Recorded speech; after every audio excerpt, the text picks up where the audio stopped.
আসসালামু আলাইকুম। সবাইকে শুভকামনা এবং শুভেচ্ছা, পবিত্র জুম্মা মুবারক। তো আজকে বাংলাদেশের ঘটে যাওয়া একটি চমৎকার বিষয় নিয়ে কথা বলবো, যে বিষয়গুলো নিয়ে সাধারণ জনমনে বিভিন্ন ধরনের প্রশ্ন উঠেছে এবং বিষয়টা একটা আইনগত প্রশ্ন নিয়ে সাধারণ মানুষের মধ্যে এমনি উৎসাহ কাজ করে, কিন্তু আমাদের দেশের যে জুডিশিয়ারি বা আইনজীবীরা, তারা অধিকাংশ ম্যাটারগুলোতে তারা কনসার্ন না। সো আমরা আইনের একটা বিষয় জেনে থাকি যে ignorance of law is not an excuse. আইন জানা না জানা এটা কোনো এক্সকিউজ হতে পারে না। সো আমরা প্রথমেই চলে যাব যে বাংলাদেশে কীভাবে অধ্যাদেশ হয় এবং বিএনপি সরকার কর্তৃক বিভিন্ন অধ্যাদেশকে যে আইনে পরিণত করা হয়নি, এর পিছনে রিজনটা কী। সো সবার উদ্দেশ্যে বলতে চাই, বাংলাদেশের আইন প্রণয়নের একমাত্র ক্ষমতার অধিকার, আমি আবার বলছি, বাংলাদেশের আইন প্রণয়নের একমাত্র ক্ষমতার অধিকারী হচ্ছে পার্লামেন্টারিয়ানরা বা পার্লামেন্ট। এটা বলা হয়েছে বাংলাদেশ সংবিধানের আর্টিকেল 65। আর্টিকেল 65 অনুযায়ী বাংলাদেশে শুধুমাত্র পার্লামেন্টের কাজ হচ্ছে তারা বিভিন্ন আইনগত বিষয় নিয়ে কথা বলবে, আইন প্রণয়ন করবে, আইনের বিধি প্রণয়ন করবে, বাইলস প্রণয়ন করবে। তারা বিভিন্ন ধরনের আইনগত প্রশ্ন তারা জনগণের পক্ষ থেকে সরকারের সামনে সংসদের সামনে উপস্থাপন করবে। যদি সংসদ নেতারা বা সংসদ সদস্যরা সেটাকে যোগ্য মনে করেন, তখন সেটা আইনে পাশ হবে। কিন্তু আইন তৈরির প্রক্রিয়াটা কিন্তু খুব সহজ না। আইন তৈরির জন্য একটা দীর্ঘ পথ পাড়ি দিতে হয়, এটা আমরা অনেকেই হয়তো জানি না। আমি আরও ছোট করে বলে দিচ্ছি, আইন প্রণয়নের জন্য যে কোনো একটা, আমাদের বিল মূলত দুই ধরনের, একটা হচ্ছে সরকারি বিল আর একটা হচ্ছে বেসরকারি বিল। সরকারি বিল সাধারণত মন্ত্রী সংসদে উত্থাপন করে। যদি স্থানীয় যে কোনো যে বিষয় আইনটা হবে, সেই মন্ত্রণালয়ের যে মাননীয় মন্ত্রী মহোদয়, তিনি সংসদে যে আইন উত্থাপন করবেন তাকে বলা হচ্ছে সরকারি বিল। এবং বেসরকারি বিল হচ্ছে, এটা সাধারণত সাধারণ যে কোনো পার্লামেন্টারিয়ানরা বা সংসদ সদস্যরা তারা সেখানে সেটা তুলে ধরতে পারে। এখন কথা হচ্ছে, আইন তৈরি করার যে পথ শুধুমাত্র পার্লামেন্টারিয়ানদের হাতে। কিন্তু অবাক করার মতো বিষয় হচ্ছে, বর্তমান সংসদে যারা সংসদ নেতা রয়েছেন তাদের অধিকাংশই হচ্ছে ব্যবসায়ী। সো আপনি এই ব্যবসায়ীদের কাছ থেকে কিভাবে একটি ভালো আইন পাবেন সেটা আমার বোধগম্য নয়। বিগত আওয়ামী সরকারের সময় আমরা দেখেছি, সেখানে 157 জন সংসদ ছিল, তারা ইন্ডাস্ট্রিয়ালিস্ট। যখন তাদের মূল উদ্দেশ্য হচ্ছে ব্যবসা, তাদের আইন নিয়ে তো কোনো জ্ঞান নেই। সো যখন আইন নিয়ে জ্ঞান থাকবে না, তখন মানুষ কিভাবে একটা ভালো আইন পাবে সেটা আমার বোধগম্য নয়। কিন্তু এটাও আমার ম্যাটার অফ কনসার্ন না, যেহেতু তাদের কাজ হচ্ছে আইন প্রণয়ন করা। মূল প্রবলেমটা হচ্ছে তার আইন প্রণয়নের যে সাধারণ বিধি, এই বিধি সম্পর্কে তাদের কোনো আইডিয়া নেই। যে কোনো একটা আইনকে পরিণত করতে হলে সেখানে প্রথমবার মতো এটাকে বলা হয় ইন্ট্রোডাকশন অফ দ্য বিল। এরপরে সেটা চলে যাবে ফার্স্ট রিডিং স্টেজ পার হওয়ার পরে সেটা চলে যাবে সেকেন্ড রিডিংয়ে পার্লামেন্টারিয়ানরা এই আইনটা নিয়ে কথা বলবেন, এই আইনের বিষয়বস্তু নিয়ে কথা বলবেন, আইনটি কেন সমাজের জন্য দরকার, আমাদের বর্তমান প্রেক্ষাপটে এটার রেলিভেন্সি কোথায়, এটা নিয়ে they will talk over the matter. এরপর এটা চলে যাবে থার্ড কমিটি স্টেজে চলে যাওয়ার পরে কমিটি স্টেজে মূলত বিভিন্ন বিশেষজ্ঞরা থাকবেন, ইউনিভার্সিটি টিচাররা থাকবেন, অথরিটি থাকবেন, সরকারের পক্ষ থেকে যে এক্সপার্ট রয়েছে এক্সপার্টরা থাকবেন, যে মন্ত্রণালয়ের অধীনে দায়িত্ব সেই মন্ত্রণালয়ের সচিব থাকবেন, বা যেটাকে বলা হচ্ছে কনসার্ন পার্টি।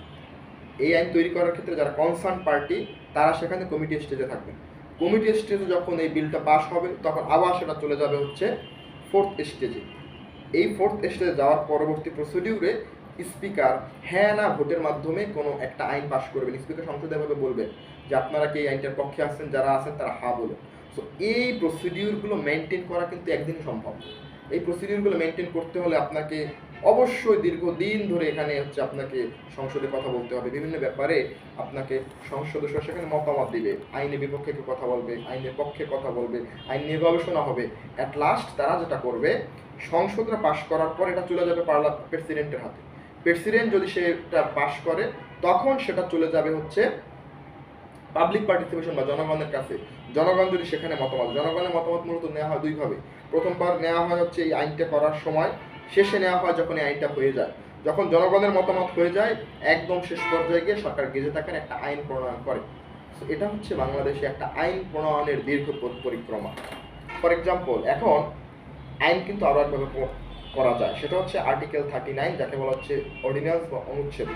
এটা হচ্ছে সংসদীয় বিধিবিধানের সবচেয়ে বড় একটা পার্থক্য। কিভাবে, আমি আবার আপনাদেরকে শেয়ার করে দিচ্ছি। যখন সংসদ ক্ষমতায় থাকবে না বা সংসদ সদস্যরা তাদের কার্যক্রম ঠিকভাবে চালাতে পারবে না, এই প্রসিডিউরে গিয়ে প্রেসিডেন্ট যিনি থাকবেন তিনি আইন প্রণয়ন করতে পারবেন। এই সুযোগটা নিয়েছিল ইউনূস গভর্নমেন্ট। তিনি যেটা করেছেন, যখন শেখ হাসিনা গভর্নমেন্ট তারা ফল করার পরে যখন তারা এসেছেন, তারা অবৈধভাবে সেখানে হচ্ছে 136টা তারা অর্ডিন্যান্স মেক করেছেন। অবৈধভাবে বলবো না, কারণ একটা আইন তৈরি করতে যেখানে 5 থেকে 7 মাস দরকার, সেক্ষেত্রে দীর্ঘ 1.5 বছরের মধ্যে তারা কিভাবে 136টা আইন প্রণয়ন করে, যেখানে ফার্স্ট রিডিং নেই, সেকেন্ড রিডিং নেই, থার্ড রিডিং নেই, জনগণের পার্টিসিপেশন নেই। যে আইনটা জনগণের জন্য হয়েছে সেই আইন সম্পর্কে জনগণ জানবে না, এমনটা কি হতে পারে? আমার জন্য কোনো আইন হবে, সেই আইন সম্পর্কে আমি কোনো ধারণা রাখবো না, আইন আমি জানবোই না, প্রেসিডেন্ট তার নিজ ক্ষমতা বলে, তার অ্যাবসোলিউট এক্সিকিউটিভ ক্ষমতা বলে সে আইনকে পাশ করাবেন, এটা আদৌ কি বোধগম্য হয়ে থাকে?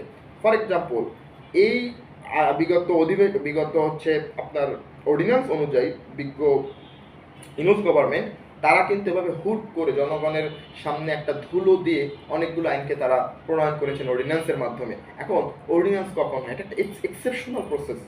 প্রথম আইন প্রণয়ন ক্ষমতার অধিকারী হচ্ছে সংসদ। কথা হচ্ছে যখন সংসদ থাকবেন না তখন প্রেসিডেন্ট তার নিজ ক্ষমতা বলে তিনি আইন তৈরি করতে পারবেন। তাই বলে 136টা আইন। আপনাদের কাছে এখন প্রশ্ন হচ্ছে, এটা কি আদৌ জনগণের জন্য দরকার, বা জনগণ কি এটা থেকে আদৌ লাভবান হবে? এর পরবর্তী প্রসিডিউরে দেখা যায়, যখন এই অর্ডিন্যান্সগুলো মেক হবে, এগুলো সংসদীয় পদ্ধতিতে গিয়ে সংসদ উত্থাপন হওয়ার 30 কার্যদিবসের মধ্যে সেগুলো সংসদ পাশ করবে। এখন আপনি আমাকে বলুন, যেখানে একটা আইন তৈরি করতে দীর্ঘ 5 থেকে 6 মাসের একটা দীর্ঘ প্রক্রিয়া, সেখানে এই সংসদ সে কীভাবে 136টা আইনকে 1 মাসের বা 1.5 মাসের মধ্যে পাশ করবে? সো অনেকে বলছেন যে সরকারের পক্ষ থেকে তারা সব মানে অর্ডিন্যান্সগুলো তারা আইনে পরিণত করবেন, যেটা সম্পূর্ণরূপে আনকনস্টিটিউশনাল, যেটা জনগণের নৈতিক চরিত্রের পরিপন্থী। কারণ জনগণ শুধুমাত্র তাকেই ভোট দিয়েছে যে তার পক্ষ থেকে আইন প্রণয়ন করবে। এখন আপনি জনগণের চোখের সামনে ধুলো দিয়ে যদি অর্ডিন্যান্সের মাধ্যমে আপনি আইন প্রণয়ন করেন, এটা তো জনগণের সাথে একটা প্রতারণা। জুলাই সনদকে অবশ্যই আমরা সমর্থন করি, বা বিভিন্ন সনদ যারা জনগণের জন্য দরকার, কিন্তু জুলাই সনদের মধ্যে প্রায় অনেকগুলো রুলস জনগণ সে সম্পর্কে জানেই না, তার কোনো আইডিয়া নেই। আমি কোনো বিষয় কাউকে না জানিয়ে যখন তার কাছ থেকে আইডিয়া নিব, আইনের ভাষায় তাকে বলা হচ্ছে ফ্রড, সেটা হচ্ছে কনসিলমেন্ট, সেটা প্রতারণা, স্পষ্ট প্রতারণা জনগণের সাথে। সো একজন আইনবিদ হিসেবে, আইনের পরামর্শক হিসেবে, বা একজন অ্যাডভোকেট হিসেবে আমরা কখনোই এটাকে সমর্থন করতে পারি না। কারণ সাংসদীয় গণতন্ত্রে শুধুমাত্র আইন প্রণয়নের একচ্ছত্র অধিপত্য হচ্ছে সংসদ। সংসদ যদি মনে করে কোনো ব্যাপারে কোনো আইন তৈরি করা দরকার, they can take the absolute matter over the issue, they can take it in the parliament and by discussion they can make into law. Otherwise there is no contentious option to make the law for the people's welfare and the people's demand. এক্ষেত্রে যে প্রবলেমটা হয়েছে, আরেকটা problem আমি আপনাকে বলবো, Yunus government তার আরেকটি যে কাজ করেছে, তারা দ্বিকক্ষ বিশিষ্ট সংসদ বাংলাদেশে প্রণয়ন করেছে। এটা কেন? সাধারণ মানুষকে তো জানা দরকার অবশ্যই। বাংলাদেশের প্রেক্ষাপটে দ্বিকক্ষ বিশিষ্ট আইনসভা এর কোনো দরকার নেই। আমাদের পার্শ্ববর্তী দেশ ভারত, তাদের ফেডারেলিজম রয়েছে, পাকিস্তানে ফেডারেলিজম রয়েছে, আমেরিকাতে ফেডারেলিজম রয়েছে, ইউকেতে ফেডারেলিজম রয়েছে। যেসব কান্ট্রিতে ফেডারেলিস্ট সরকার বা দ্বিকেন্দ্রিক সরকার রয়েছে বা রাজ্যভুক্ত সরকার রয়েছে, সে দেশগুলোতে আপনি দ্বৈত সংসদ বা বাইক্যামেরাল লেজিসলেচার সেখানে প্রণয়ন করতে পারেন। বাংলাদেশ একটা ছোট দেশ, আমার মনে হয় 350 সংসদ এটা জনগণের জন্য একটা বাধা। বাংলাদেশে 350 সংসদের দরকার নেই।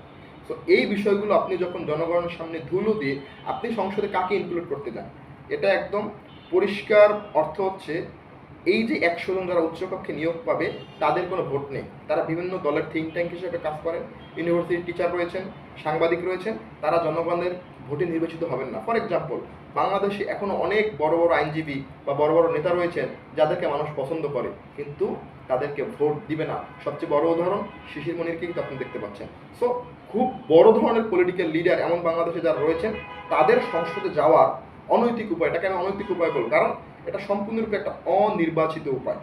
অনির্বাচিত উপায় আপনি যখন সংসদে যাবেন, সেটাকে আপনি গণতন্ত্রের সাথে আপনি হুমকি হিসাবে সেটাকে তুলনা করলেন। কারণ আধুনিক গণতন্ত্রে নির্বাচন ছাড়া কেউ সংসদে যেতে পারবে না। সো আপনি যখন উচ্চকক্ষ করবেন, উচ্চকক্ষের মূল উদ্দেশ্য কি? যারা টিভিতে টকশো করে বেড়ায়, বিভিন্ন দলের থিঙ্ক ট্যাঙ্ক হিসেবে কাজ করে, যারা বিভিন্ন দলের নীতি নির্ধারক পর্যায়ে কাজ করে, কিন্তু যাদের জনগণের ভোট নেই, তাদের সংসদে নিয়ে যাওয়ার একটা প্রক্রিয়া। অতএব এই প্রক্রিয়ারও আমি একটা সমালোচনা জানাই, কারণ একজন আইনের শিক্ষার্থী হিসেবে গণতান্ত্রিক দেশে এই অগণতান্ত্রিক মতকে আমি কখনোই সমর্থন করতে পারি না। থার্ড একটা রিজন রয়েছে, বর্তমান সংসদে প্রতি 2 মিনিটে ব্যয় হচ্ছে 2,36,000 সামথিং টাকা। কিন্তু দুঃখের বিষয়, একজন সাংসদ সে তার সময়টাকে বিভিন্ন কথা বলে, ইরিলিভেন্ট কথা বলতে যে কথাটা সংসদের সাথে যায় না, এই কথাগুলো বলে সে তার সময়কে নষ্ট করে। তো বিজ্ঞ সাংসদদের কাছে আমি একদম বিনীত অনুরোধ করব, আপনারা জনগণের প্রতিনিধি, আপনারা কথা বলবেন জনগণকে নিয়ে। যদি জনগণের পক্ষে থেকে থাকার সুযোগ থাকে, অবশ্যই আপনারা জনগণের পক্ষে থাকবেন। জনগণের ভোট একটা পবিত্র আমানত, এই পবিত্র আমানতকে আপনারা ইরিলিভেন্ট কথা বলে, কারো সমালোচনা করে, ব্যক্তিগত কথা বলে আপনারা এটাকে ধূলিসাৎ করে দেবেন না। বিজ্ঞ ইংল্যান্ডে যারা পার্লামেন্টারিয়ান রয়েছেন, সেখানে হাউস অফ লর্ডস এবং হাউস অফ কমন্স রয়েছে, তারা দৈনন্দিন জীবনে তারা যে সংসদে কথাবার্তা বলে, এটা প্রতি 1 মাস পর পর সেটা একটা রিপোর্ট আকারে প্রকাশিত হয়, যাকে বলা হয় পার্লামেন্টারিয়ান হ্যান্সার্ড। আপনি দেখবেন এটা কিন্তু ভারতেও রয়েছে, ভারতের লোকসভা এবং বিধানসভা থেকে সেই হ্যান্সার্ড প্রকাশিত হয়। কিন্তু দুঃখের সাথে বলতে হয়, বাংলাদেশের সংসদীয় কার্যবিবরণীও কিন্তু ওখানে প্রকাশিত হয়, কিন্তু সেটা জনগণের জন্য উন্মুক্ত না। সেটা আপনাকে নিতে হলে অবশ্যই আপনাকে সংসদের অনুমতি নিয়ে সেখানে বসে পড়তে হবে। সো এটা আরেকটা সাংবিধানিক প্রক্রিয়া। সংসদে কি হচ্ছে বা না হচ্ছে এটা জনগণের জানার অধিকার রয়েছে। সংসদ কোনো দলের ব্যক্তিগত সমালোচনা বা কারো ইডিওলজি, কারো ফিলোসফি তুলে ধরার জায়গা না। সংসদ একমাত্র জায়গা যেখানে জনগণ আপনাকে পাঠিয়েছে তার পক্ষ থেকে কথা বলার জন্য। এখন আপনি তার পক্ষে কথা না বলে, তার পক্ষে আইন প্রণয়ন না করে আপনি যে কাজগুলো করবেন তা জনগণের সাথে স্পষ্ট প্রতারণা এবং স্পষ্ট জুলুম। তাই আমি বিজ্ঞ সংসদ সদস্যদের অনুরোধ করব, আপনারা অবশ্যই সংসদে যৌক্তিক কথাবার্তা বলবেন এবং জনগণের সমস্যা সমাধানে সচেষ্ট থেকে তৃতীয় বিশ্বের একটা উন্নয়নশীল দেশ থেকে বাংলাদেশকে একটা উন্নয়নশীল দেশে বা উন্নত দেশে পরিবর্তনের জন্য আপনারা রূপরেখা বাস্তবায়ন করবেন বলে আমি আশাবাদ ব্যক্ত করছি। তো পরিশেষে বলে দিতে চাই, বাংলাদেশের আইন প্রণয়ন ক্ষমতা শুধুমাত্র সংসদের হাতেই থাকুক, কারণ বন্যেরা বনে সুন্দর, শিশুরা মাতৃকরণে। যখন যার যেটা কাজ সেটা না করে আপনি অন্য কাজকে প্রাধান্য দিবেন, তখনই দেশে ক্রিয়েট হবে অ্যাবসোলিউট ট্রাবল এবং absolute anarchy. So we are never accept these types of absolute anarchy which has been done in the previous time. We believe that the future parliamentarian who will say something before the parliament, they will be smart enough to deal with this matter. They will only say about the interest of the public's benefit, public's welfare, and that will create a very good demarcation over the parliament and parliamentarian situation. I'm not the legal expert or constitutional expert. As a citizen, as a people, as an advocate, it's my duty to clarify the mandates of the parliament and parliamentary activities. And besides, I'm a teacher, I'm a law teacher, so it's also my duty to clarify everything which is related to our parliament and parliamentary activities. And still I believe that the honorable parliamentarian, they will take effective measures to reform their activities, and that will be relevant, rational, and effective for the people's welfare and benefit. So if I'm saying something in the parliament which is actually irrelevant and not support the people's interest, that means that I'm actually violate the fundamental rights of the people, I'm violate the people's sole activities. So this is my saying before the parliament, not only the parliamentarian but also the all kinds of stakeholders, not to take these types of advantage which you have also given by the parliament. And inshallah that will make and recreate a very good situation to make good laws for the people's welfare in Bangladesh parliament. Thank you.